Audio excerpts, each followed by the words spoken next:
Welcome to the Banker Lamp. Please enjoy the video. In this video, I will explain how to replace a starter on a Honda Pilot. First, prioritize safety by disconnecting the negative battery terminal. Next, gather your essential tools, including a good set of wrenches, sockets, and a reliable jack. Before you begin any work underneath, make sure your vehicle is securely supported on sturdy jack stands. This preparation is crucial for a smooth and safe replacement process. Now, let's locate the starter. It's usually situated near the transmission bell housing, often on the passenger side. Once you've found it, carefully disconnect all the electrical connections.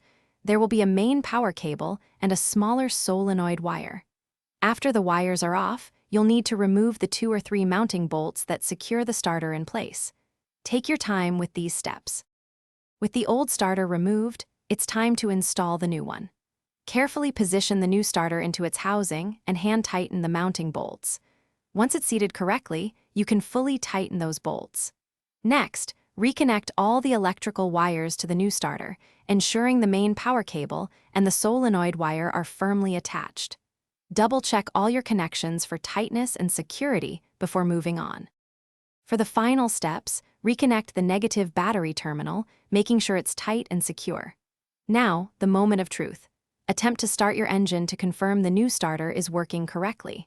Listen for a strong crank. If everything sounds good, you're all set.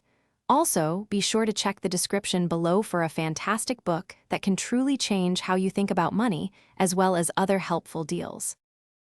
Thanks for watching. If this was helpful, leave a like and consider subscribing. See you next time.